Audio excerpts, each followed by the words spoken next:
Hello, மறுபடியும் என்னோட sky is the limit 7630ங்கிற சேனலுக்கு உங்களை வரவேற்கிறேன். இன்றைக்கி நம்ம சத்துமா கஞ்சி எப்படி கட்டி உண்டை இல்லாமல் கலர்றது அப்படின்றத பார்ப்போம். நம்ம ஒரு 100 ml ஜலம் எடுத்துக்கணும். அந்த 100 ml ஜலத்தை எடுத்துகிட்டு நம்ம அடுப்பை ஆன் பண்ணிக்கணும்.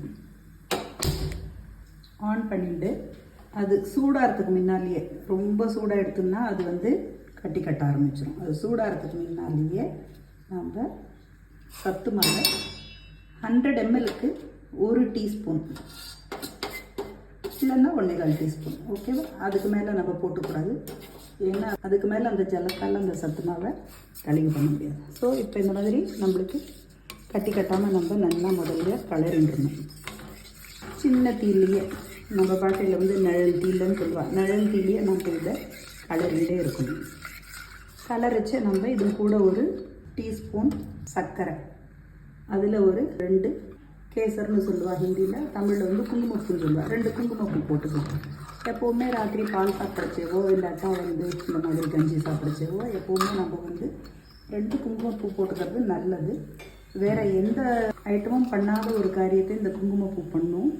இந்த குங்குமப்பூவை டெய்லி நம்ம ராத்திரி சாப்பிட்டோம்னு வச்சுக்கோங்க. இது இவ்வளோ தான். இப்போ நான் போட்ட அளவு தான். 1-2 செப்பிள்ஸ் தான். அதெல்லாம் ஆக்சுவலி 1-2 போட்டால் போகிறோம். நல்ல ரத்த சுத்தி. அதுக்கப்புறம் ராத்திரி நல்ல தூக்கம் வரும், மூஞ்சியில் பொலிவு வரும். நம்ம ஃபேஷியலே பண்ணிக்க வேண்டாம். டிரான்ஸ்பரண்ட்டாக எடுத்து இந்த மாதிரி டிரான்ஸ்பரண்ட்டாக இருந்தோடனே ஆஃப் பண்ணிடணும். இது களி எடுத்து கட்டவே இல்லை, பார்த்தீங்களா? கட்டவே இல்லை. இந்த கன்சிஸ்டன்சிக்கு நம்ம கலரணும்.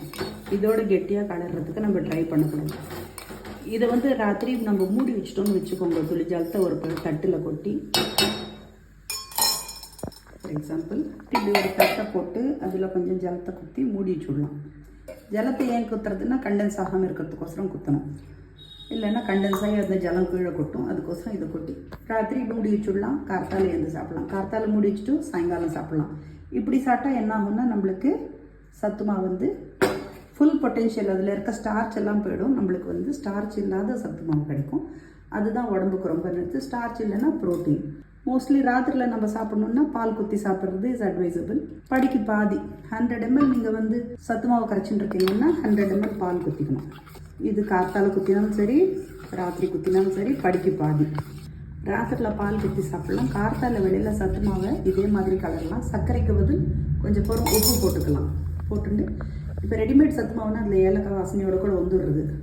இல்லைன்னா நம்ம 2 ஏலக்காய் தட்டி போட்டுக்கணும், ஓகேவா? ஸோ இது இப்போ ராத்திரி பண்ணுற பால் குத்தின கஞ்சி, சத்துமா கஞ்சி. இதே கார்த்தால பண்ணோம்னா சொன்ன மாதிரி மோரை குத்திக்கணும். அதில் சர்க்கரைக்கு பதில் உப்பு போட்டுக்கணும். இந்த சத்துமா கஞ்சியை குழந்தைகளுக்கும் தரலாம். சத்து மாவு எப்படி தயார் பண்ணுறது அப்படின்றத நம்ம இன்னொரு வீடியோவில் பார்க்கலாம், ஓகேவா? மீண்டும் சந்திப்போம்.